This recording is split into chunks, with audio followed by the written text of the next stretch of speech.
إله إلا الله محمد رسول الله لا إله إلا الله محمد رسول الله.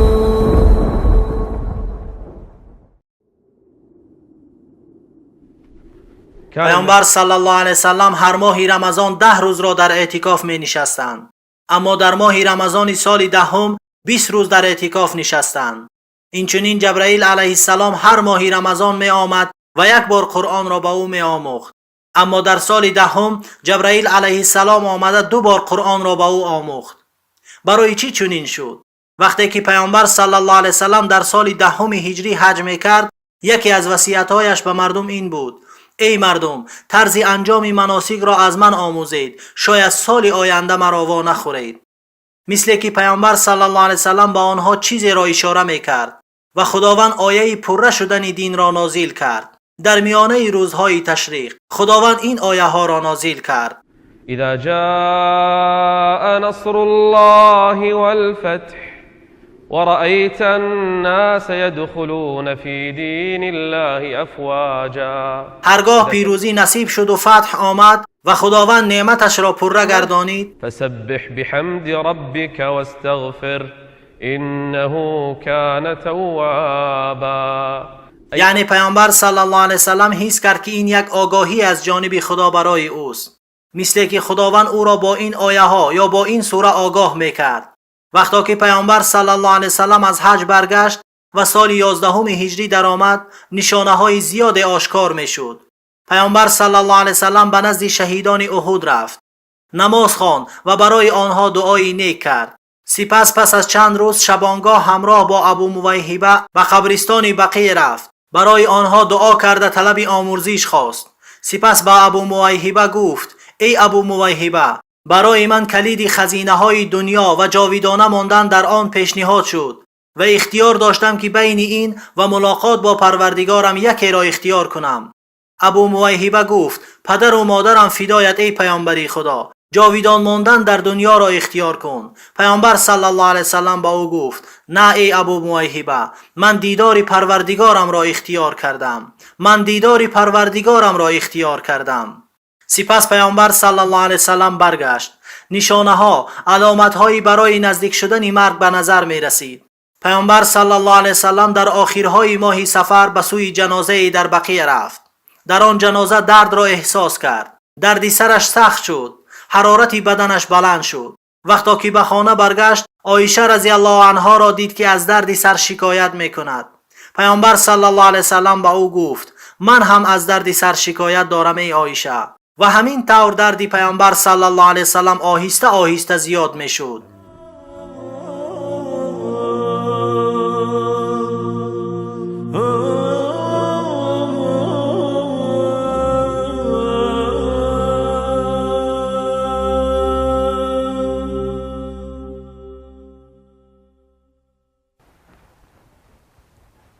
دردی پیامبر صلی الله علیه وسلم زیاد می شد. با وجود این درد سخت، پیامبر صلی الله علیه وسلم هر شب به نزد یکی از زنهایش می رفت. پیامبر صلی الله علیه وسلم همین طور بود. دنیا برای مؤمن چنین است، گاه فراخی، گاه تنگ دستی، و هر دو حالت برای مؤمنان خیر است. هر شب از زنهایش می پرسید: فردا من نزدیکی خواهم بود، فردا من نزدیکی خواهم بود. آنها می گویند: فهمیدیم که او می خواهد در نزد یکی از زنهایش بماند، لیکن از آنها این را طلب نکرد تا اینکه خودی آنها این را از او خواستند.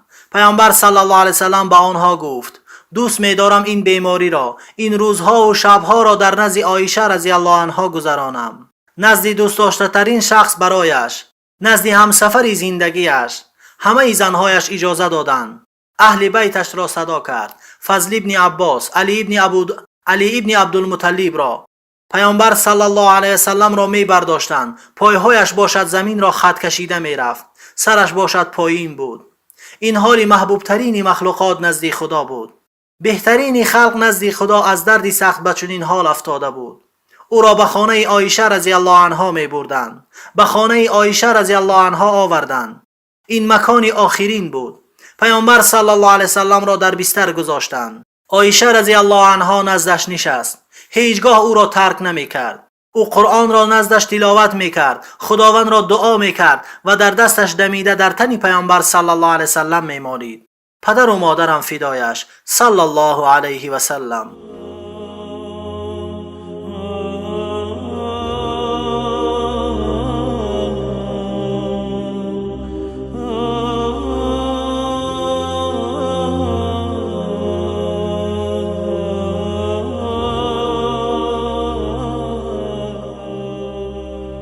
بیماری پیامبر صلی الله علیه وسلم سخت‌تر شدن میگرفت. غم و اندوه بالای اصحاب خیمه زد. میخواست اصحابش را وصیت کند.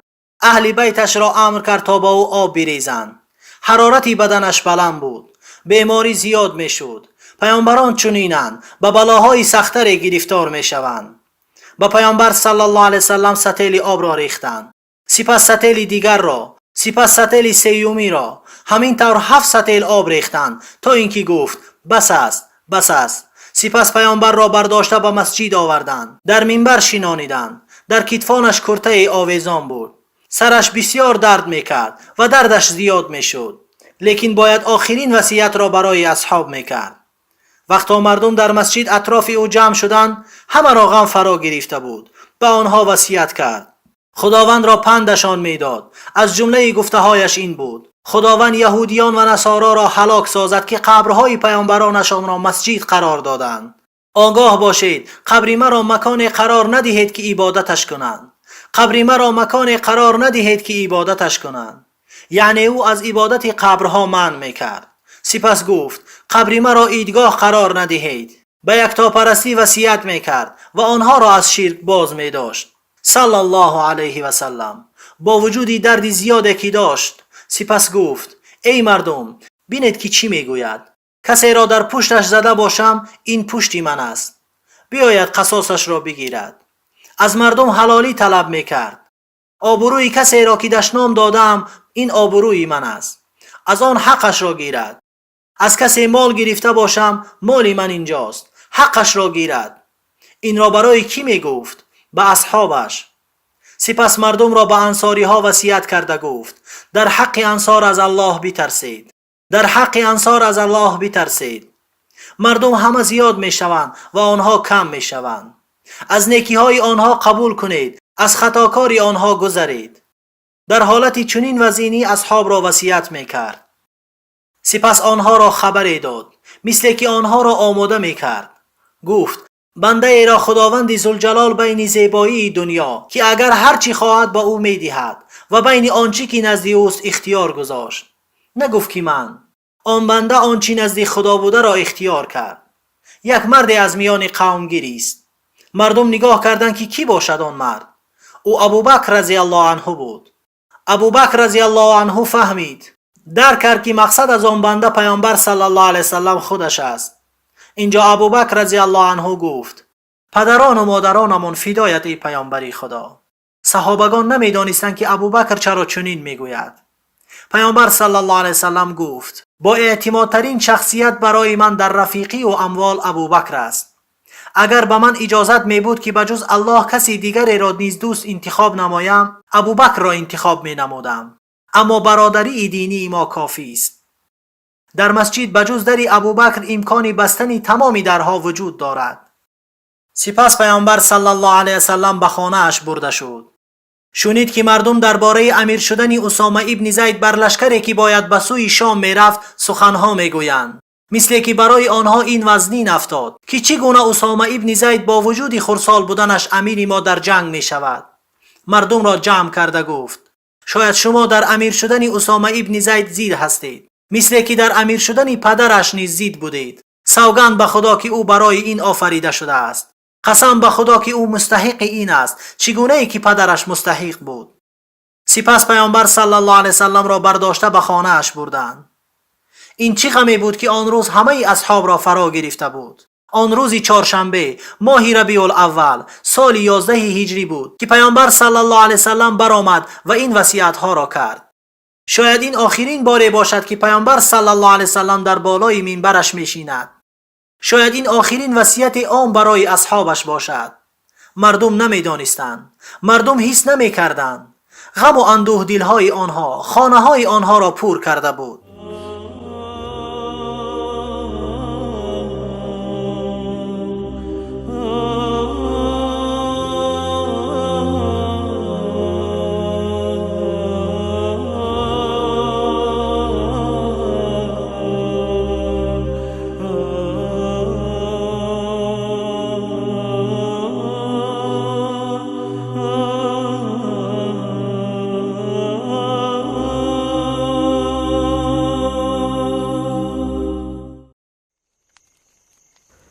روز پنجشنبه در آمد، 8 ماه ربیع الاول. هر روز درد پیامبر صلی الله علیه وسلم زیاد میشد. هر روز که میگذشت بیماری پیامبر سخت‌تر میشد صلی الله علیه و سلم. غم و اندوهی اصحاب نیز زیاد میشد. پیامبر صلی الله علیه وسلم با وجود بیماری سخت بودنش، به قوت و بیمدار بودنش، میخواست با مردم نماز بخواند. در روز پنجشنبه با آنها نمازهای بامداد، پیشین، عصر و شام را خواند. سپس برگشته در جاگهش از هوش رفت. بلال آمد و نماز خفتن را اذان داد. روز پنجشنبه پیامبر صلی الله علیه وسلم به هوش آمده گفت: آیا مردم نماز را خواندند؟ گفتند نه ای پیامبری خدا، منتظری تو اند. گفت و من آب بریزید. حرارتی بدنش بلند بود، بیماریش سخت بود. به بالایش آب ریختند. از جا خیست، به سوی نماز می بردنش که افتید. پیامبر صلی الله علیه وسلم از هوش رفت. منتظر ماندند. پدر و مادرم فدایش. وقتا به هوش آمد پرسید: مردم نماز را خواندند؟ گفتند نه ای پیامبری خدا، منتظری تو اند. سوگند به خدا که اگر دنیا می رفت منتظری پیامبر صلی الله علیه وسلم می ماندند. اگر چند ابدالدهر هم به این حال می بود منتظری آن محبوبشان می ماندند. گفت: آیا مردم نماز را خواندند؟ گفتند نه ای پیامبری خدا، منتظری تو اند. گفت: روی من آب بریزید. به بالایش آب ریختند. کمی به خود آمد، میخواست نماز بخواند. باری دوم افتید. سپس باری سوم نیز چنین شد، تا اینکه دانست که او دیگر قوه نماز خواندن با آنها را ندارد. گفت: ابوبکر را امر کنید تا نماز مردم را خواند. ابوبکر را امر کنید. این لحظه ها چقدر دشوار بود. برای پیامبر صلی الله علیه وسلم نیز دشوار بود که طول این سالها امامتی میکرد و هم برای اصحاب. حتی که برای ابوبکر نیز دشوار بود. عایشه دختر ابوبکر رضی الله عنه میگوید: ای پیامبری خدا، ابوبکر مردی نرم دل است، هنگام تلاوت قرآن گریه میکند. گفت: ابوبکر را امر کنید تا نماز مردم را خواند. پیامبر صلی الله علیه وسلم اصرار میکرد تا نماز را برای مردم تنها ابوبکر بخواند. بلال نزد ابوبکر رفته گفت: پیامبر صلی الله علیه وسلم امر میکند تا نماز مردم را بخوانی. گفت: من؟ این چه کلمه های دشواری بود برای ابوبکر. ای خدا، ابوبکر چگونه این را میبردارد؟ اصحاب به ابوبکر نگاه میکردند. با وجودی که او اولین آنها بود، لیکن این دشوار بود. دشوار بود که کسی در جای پیامبر ایستد. کجاست آنی که در جنگ ها پیش ما بود؟ کجاست آنی که اطرافش می نشستیم، سؤالش می دادیم، جوابمان را می داد؟ کجاست کسی که ما را امر معروف و نهی از منکر می کرد؟ کجاست شجاع و دلیرترین ما؟ کجاست کسی که ما را وصیت می کرد؟ کجاست آنی که بعد نماز اطرافش می نشستیم، تبسم می کرد و می خندید، برای ما قصه ها نقل می کرد؟ کجاست محبوب ما، امام ما، پیشوای ما؟ ابوبکر نماز را با مردم خواند. اصحاب به خانه هایشان برگشتند. غم و اندوه دلهای آنها را خونشار کرده بود. به خاطر پیامبر صلی الله علیه وسلم حتی وقتی که لشکر اسامه این خبر را شنید از رفتن باز ایستاد. برای پیامبر غمگین شدند صلی الله علیه و سلم. روز پنجشنبه مردم همه در خانه هایشان بودند. روز جمعه پیامبر صلی الله علیه و سلم برآمده نتوانست. روز شنبه یا روز یکشنبه بود. در نماز پیشین پیامبر صلی الله علیه و سلم خود را سبک حس کرد. خیست. دو مرد او را می برداشتند. اصحاب نماز پیشین را می خواندند. ابوبکر امام آنها بود. به مسجد داخل شد. صفها جدا شدند. از آمدن پیامبر صلی الله علیه و سلم شاد شدند. گویا که نور مسجد را پر کرده بود. حتی که از شادی برآمدن پیامبر صلی الله علیه و سلم ابوبکر قریب بود نماز را قطع کند. پیامبر شفا یافت، صحت شد. آنها چنین گمان می‌کردند. پیامبر صلی الله علیه و سلم به آنها اشاره کرد تا در جای خود بایستند. سپس نزد ابوبکر نشست. ابوبکر به پیامبر صلی الله علیه و سلم اقتدا کرده بود و اصحاب باشد به ابوبکر اقتدا کرده بودند. نماز پره شد. چه نمازی با حلاوتی بود. مردم همه شادان به خانه ها برگشتند. بشارت میدادند که پیامبر صلی الله علیه و سلم صحت شد. با ما نماز خواند. بیماریش برطرف شد. بلا رفت. هر یکی آنها دوست می داشت تا بمیرد، اما با پیامبر صلی الله علیه و سلم آزاری نرسد. لیکن پیامبر صلی الله علیه و سلم در نماز عصر نتوانست برآید. باز غم دوباره بالای اصحاب برگشت. در این روز پیامبر صلی الله علیه و سلم وصیت کرد که در جزیره عرب 2 دین نباید جمع شود. مردم را به نماز وصیت میکرد. نماز را برپا دارید و آن کسانی که زیر دست شمایند حقشان را دهید. نماز را برپا دارید و آن کسانی که زیر دست شمایند حقشان را دهید. این روزهای آخر بود. پیامبر صلی الله علیه وسلم را بیماریش زیاد میشد. غم در مدینه زیادتر میشد. غم بر آنها خیمه زده بود. هر یکی آنها آرزو میکرد تا از سلامتی خود به پیامبر صلی الله علیه وسلم بدهد، از عمر خود به پیامبر صلی الله علیه وسلم بدهد. لیکن امر خداوند این است، لیکن این تقدیر خداوند ذوالجلال است. در روز یکشنبه 11 ربیع الاول پیامبر صلی الله علیه وسلم تمام مالهایش را صدقه کرد. سلاحش را برای مسلمانان بخشید. غلامهایش را آزاد کرد. گویا از چیزی خبر یافت. اما سپرش باشد در گرو نزد یهودی بود. چیزی از مال دنیا برایش نماند. همه چیزی که داشت صدقه کرد، زیرا دانست که اجل نزدیک است. روز یکشنبه گذشت. مسلمانان حالا هم امید داشتند که پیامبر به پا می‌خیزد. روز یکشنبه گذشت. روز دوشنبه در آمد. 12 ربیع الاول سال 11 هجری. تفترش التراب ويستبد بك الألم عيناك نهر راح يجري بالرجاء وبالسقم ويداك ضارعتان للمولى كسارية العلم وجبينك المحموم غيم راح يهويك الديم والصبر والإيمان طير طار حولك وابتسم والصبر والإيمان طير طار حولك وابتسم نم سيدي فغدا تسير إلى سماء الله نم.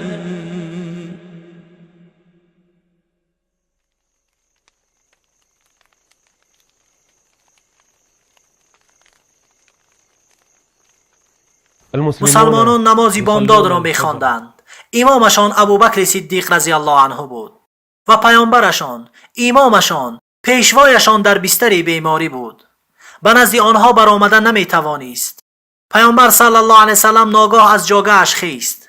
پرده را یک سو کرد. مردم نمازی بامداد را می‌خواندند. پرده را یک سو کرد و اصحابش نگاه می‌کرد. به دوستانش، به آنها نگاه کرده تبسم می‌کرد. یا الله، چی تبسمی گوارایی بود، چی تبسمی زیبایی. گویا این تبسمش تمام مسجد را روشن کرد. مردم مفتون این تبسم شدند. صفها به لرزه در آمد. ابوبکر به عقیب گشت. گمان کردند که پیامبر شفا یافته است، صحت شده است. خوشحال شدند. قریب بود که نمازشان را قطع کنند، لیکن پیامبر صلی الله علیه وسلم به آنها اشاره کرد که نماز را تمام کنند. سپس به جاگهش بازگشت. در این روز، روزی دوشنبه 12 ربیع الاول، روزی که تاریخ آن را فراموش نمی کند. با مسلمانان چی شد؟ چی مصیبت بالای آنها آمد؟ در این روز آفتاب طلوع کرده بود. درد پیامبر صلی الله علیه وسلم زیاد می شد. بعد از اینکه دردش زیاد شد، اهل بیتش را ندا کرد. فاطمه دخترش، جگرگوشه‌اش آمد. وقتا که او را دید، فاطمه گریان شده گفت: وای، این چی دشواری بالای پدرم است. پیامبر صلی الله علیه وسلم با او گفت: ای فاطمه، بعد از این روز به پدرت دشواری نمی آید. بعد از این روز به پدرت دیگر دشواری نمی آید. نزدش او را شیناند. در گوشش چیزی گفت که فاطمه گریان شد. سپس باز چیزی دیگری گفت. فاطمه از آن خندید. اما سخن اولیش این بود که او امروز وفات می کند. فاطمه به این خاطر گریان شد. پیشوای زنهای عالم. سپس گفت: تو اولین کسی هستی که با من ملحق می شوی. فاطمه از این شاد شد. سپس حسن و حسین را فریاد کرد. به نزد خود شینانید. چقدر آنها را دوست می داشت. آنها برای پیامبر صلی الله علیه وسلم در این دنیا ریحانه هایی بودند. آنها را به آغوش گرفته بوسید. پدر و مادرم فدایش. درباره آنها به مردم وصیت کرد. سپس زنهایش را خوانده به آنها نصیحت و وصیت میکرد. دردش زیاد میشد. پیامبر صلی الله علیه وسلم را بر رویش کرته اش را میگذاشتند. وقتا که درد سخت میشد، آن را میگرفتند. عایشه رضی الله عنها میگوید: سرش را در بغل خود گرفتم. عایشه را بسیار دوست می داشت. به نزد آنها عبدالرحمن برادر عایشه رضی الله عنها در آمد. در دستش مسواک بود. پیامبر صلی الله علیه وسلم به مسواک دستی او نگاه کرد. عایشه پرسید: ای پیامبری خدا، آیا آن مسواک را میخواهی؟ به سرش اشاره کرد که آره. عایشه مسواک را از عبدالرحمن گرفت، با آب دهان خود آن را ملایم کرد و آخرین چیزی که به دهان پیامبر صلی الله علیه وسلم در آمد آب دهان عایشه رضی الله عنها بود. در روز دوشنبه، در آن روز در وقت چاشت، پیامبر صلی الله علیه وسلم را مسواک میزد. میگوید: نزد ما ظرفی از آب بود، آب را میگرفتم و بر رویش میمالیدم.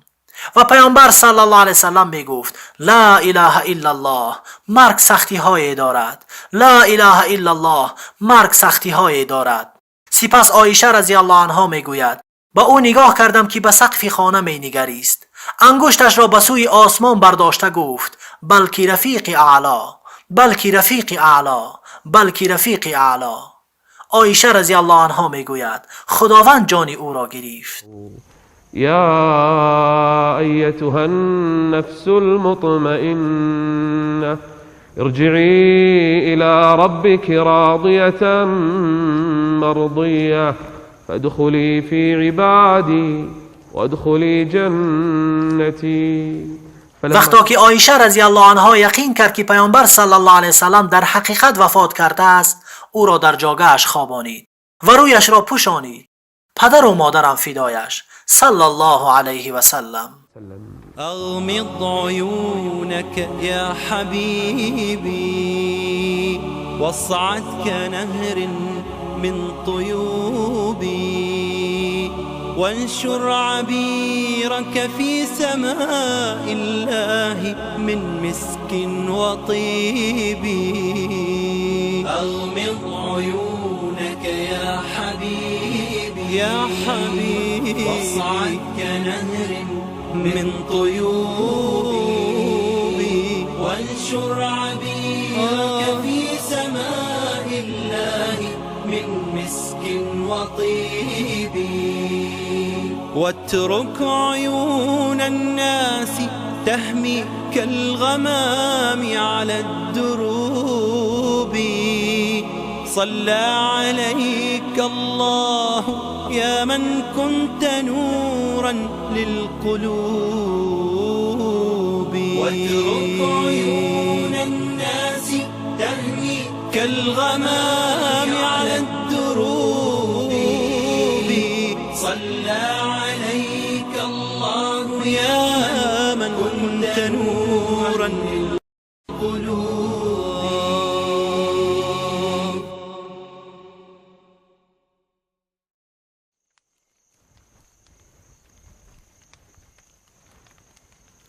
و همین طور روح پاک از جسم پاک برآمد.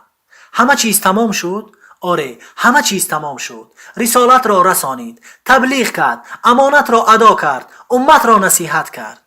آره، همه چیز تمام شد. به درستی که تو میمیری و آنها هم میمیرند. خبر در مدینه پهن شد. مردم در شاک افتیدند. این خبر را باور نمیکردند. اما عمر رضی الله عنه باشد شمشیرش را گرفته مردم را تهدید میکرد: هر کی گمان کند که محمد مرده است، او را با این شمشیر میکشم. او نمرده است، بلکه رفته است تا با پروردگارش سخن بگوید. او بر میگردد و کسانی که منافق شده‌اند گردنشان را میزند. مردم بعضی ها این خبر را باور میکردند، بعضی دیگر باور نمیکردند. بالای آنها چنین مصیبتی در طول حیاتشان نآمده بود. ابوبکر وقتا این خبر را شنید، شتابان از خانه‌اش به سوی خانه دخترش آمد. وقتا در آمد دید که دخترش عایشه رضی الله عنها گریه میکند. او روی پیامبر صلی الله علیه وسلم را کشاده از پیشانیش بوسید. گریان شد: در حالت زنده بودنت پاک بودی، در حالت مرگت هم پاکی ای پیامبری خدا. سوگند به خدا که بعد از این دیگر طعم مرگ را نمیچشی. سپس به نزد مردم برآمد. دید که عمر آنها را تهدید میکند. او میگفت: ای عمر بنشین. عمر نمی نشست. ای عمر بنشین. عمر نمی نشست. سپس ابوبکر به سوی مسجد رفت. مردم همه جمع شدند که ابوبکر چی میگوید. آرزو داشتند که این خبر را دروغ برآورد. اما او بعد از حمد و ثنای خداوند گفت: ای مردم، هر کی محمد را عبادت میکرد، محمد مرده است و هر کی الله را عبادت میکند، الله زنده است و هیچگاه نمیمیرد.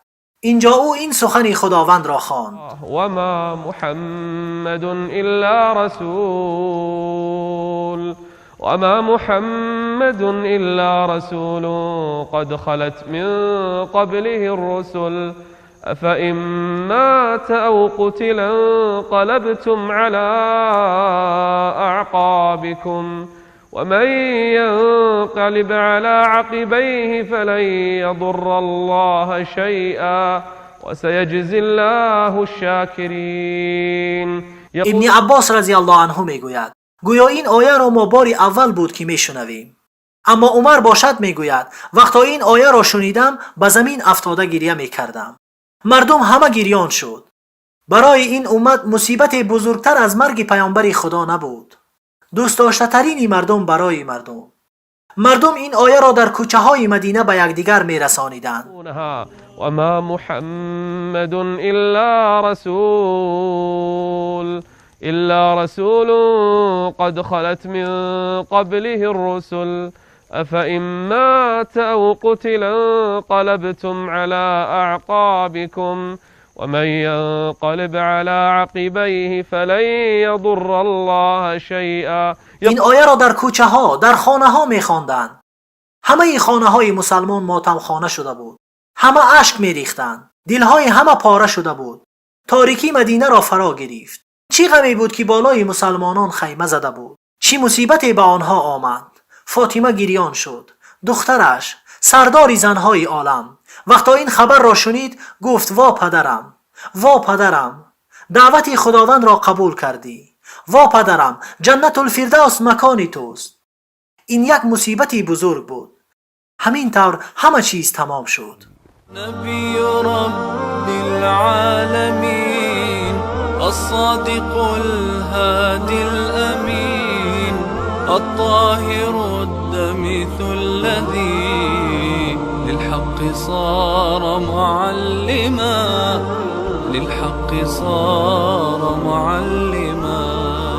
ذاك الذي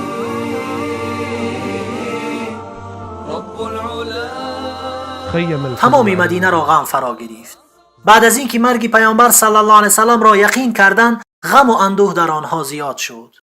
آن روزهایی که پیامبر صلی الله علیه وسلم آنها را از تاریکی به سوی هدایت آورده بود، آن روزها را به یاد می آوردند. اکنون او از دنیا رفت. بهتر دانست که با خداوند ذوالجلال باشد. در انتخاب جانشین برای او اختلاف کردند. سپس به قرار آمدند که ابوبکر جانشین می شود. با پیامبر صلی الله علیه وسلم چیکار میکنند؟ آیا او را میشویند؟ آیا دفنش میکنند؟ آیا برایش نماز جنازه میخوانند؟ حتی که همه سرداران قوم جمع شدند و قرار گذاشتند تا در روز دومی او را بشویند. مثل که مصیبت اصحاب پیامبر را آشفته کرده بود. هیچ کاری نکردند مگر در روز دومی، روز سه‌شنبه، نزدیکترین شخصان برایش به نزد او در آمدند.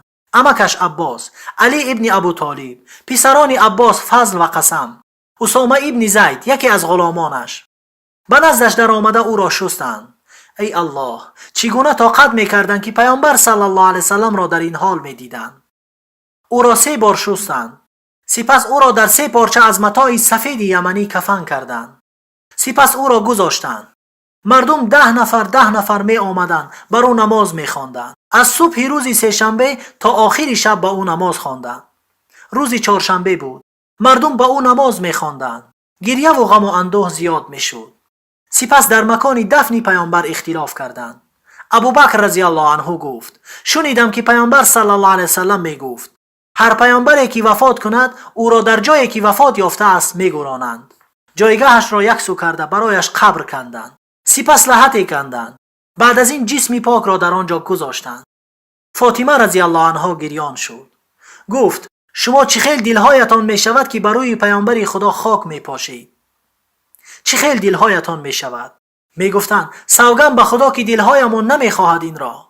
سوگند به خدا که دلهایمان نمی خواهد این را. عایشه رضی الله عنها می گوید وقتا که صدای خاکپاشی را شنیدیم دانستیم که پیامبر صلی الله علیه وسلم را دفن می کنند. مردم می گریستند. منبر برای پیامبر صلی الله علیه وسلم می گریست. مسجد برای پیامبر صلی الله علیه وسلم می گریست. زمین برای پیامبر صلی الله علیه وسلم می گریست. آسمان برای پیامبر صلی الله علیه وسلم می گریست. همه چیز برای مرگ پیامبر صلی الله علیه وسلم میگریستند. آره، پیامبر صلی الله علیه وسلم وفات کرد، لیکن هدایت او باقی است، سنت او باقی است، نور او باقی است در روی زمین صلی الله علیه وسلم. ذکر او باقی است تا آن دم که خداوند بخواهد. همین طور پیامبر صلی الله علیه وسلم در سن 63 سالگی وفات کرد و این دنیا را ترک کرد و همه جا را تاریکی فرا گرفت. آره، از دنیا رفت، لیکن آثار او در روی زمین باقی ماند و حتی در دلهای دوستدارانش باقی میماند تا روز قیامت، تا آن زمانی که با او ملاقات کنند نزد خداوند ذوالجلال. كالنور في جنح الظلام جاء الحبيب إلى الأنام.